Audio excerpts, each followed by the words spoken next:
Hey everyone, going to do a quick discussion here about how to take a photograph and add a second, third, fourth, and fifth character into the composition. To keep this brief, I'm going to only use two figures that I have here, but as we've talked about in other demonstrations, you can add as many elements into the frame as you want to. It's only a matter of stacking more layers and completing the same process that I'm going to talk about. So for this assignment, which I call the multiple figure assignment, the Hyperreal project, you're going to create one single composition that has multiple elements that have been photographed. And the idea is to keep it as photorealistic as possible. So you don't want it to look fake and cut out and what they would call Photoshoppy. You want it to look believable. So I've got two images here. These are my masked photos that I took while I was in an artist residency in Idaho. And I always had the idea of merging these two characters together into a single image. And so what I did is exactly what I want you to do for your assignment, which is to set the camera up and to keep it as steady as possible when you take the photos. So if you have flipped between these two photos, you notice that the landscape doesn't really move. Okay, so you can tell immediately it's not handheld, but I actually used a tripod. If you don't have a tripod, you can just use a shelf, or I've even used my car before just as a stabilizer.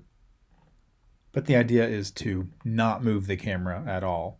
So objects or people or models can move around the image, but make sure that the camera itself stays completely steady. Okay, the next thing I'm going to do is pick one image to be the background background layer. And let's go ahead. It doesn't matter which one we use, but I tend to use the object or person furthest away from the camera as my stabilizing or my background layer, and then I'll stack my layers up on top of that. Okay, so this one's in the back. So I'm going to take this image, drag it out, and then drag this layer over on top of layer number 1. So if I click my layers tab over here to the right, I can see that I've got two layers. They're stacked together. And I'm clicking this little icon right here. It's the little eyeball icon beside your layer. It just denotes the visibility.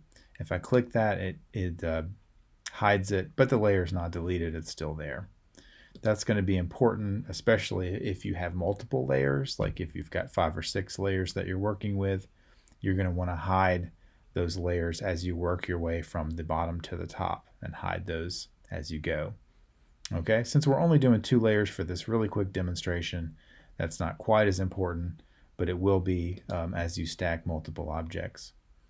So the idea is to get these photos lined up as easily as we can. So I'm going to click the top layer.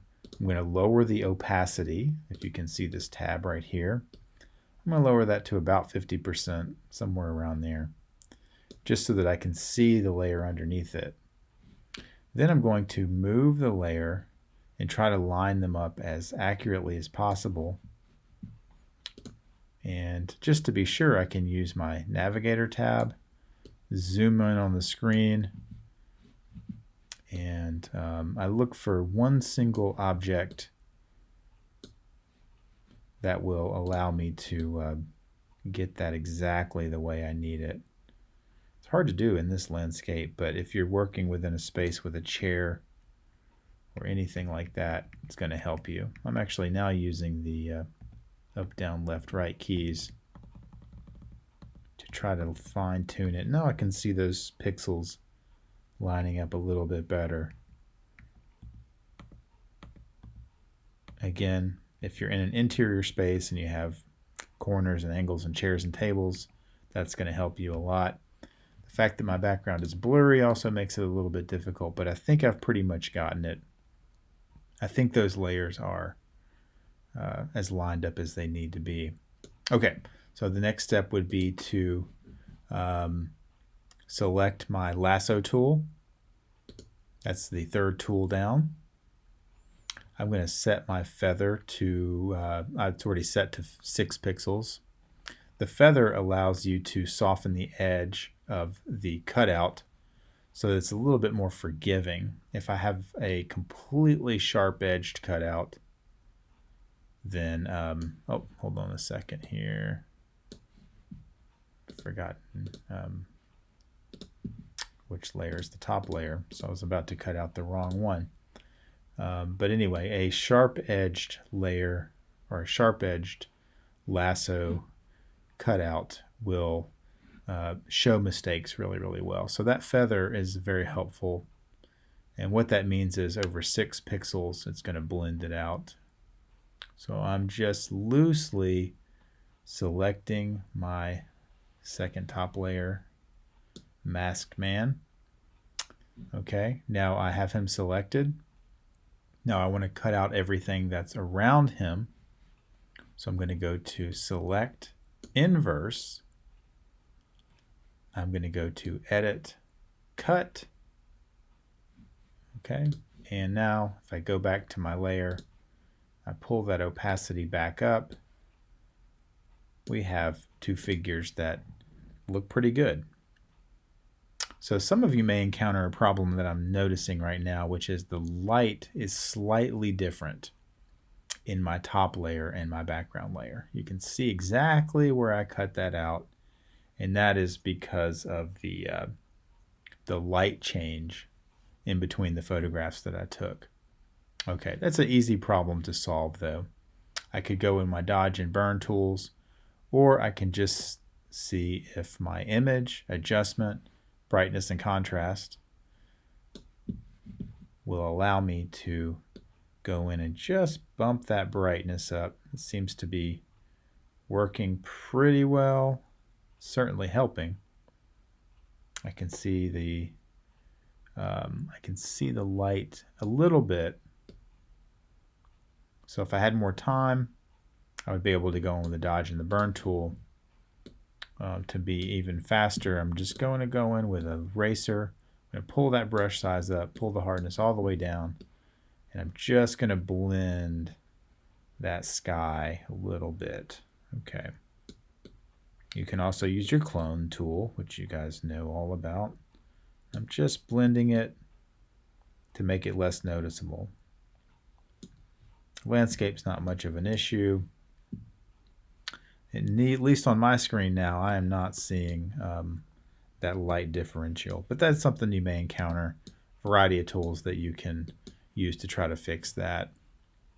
So now we've got our completed image.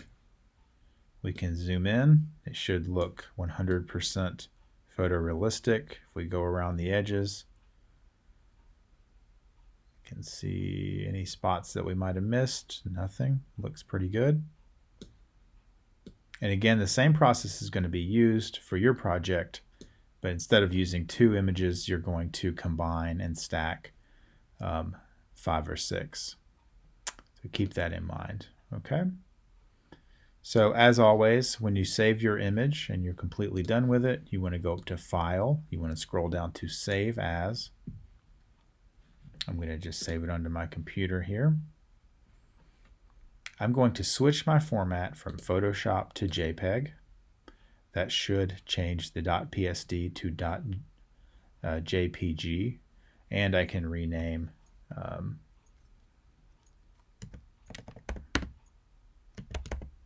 file. I'm going to call it Moonmen. I'm sending it to the desktop. I'm going to just click Save. I always save at the largest file so I can have a high quality, and we're going to set that to progressive. Click OK, and the JPEG is now going to be on the desktop for me. So if you have any questions, let me know. That's a little quick reminder of how to stack the layers. Just remember to keep the camera as steady as you possibly can, but have fun moving the objects and the people throughout the composition.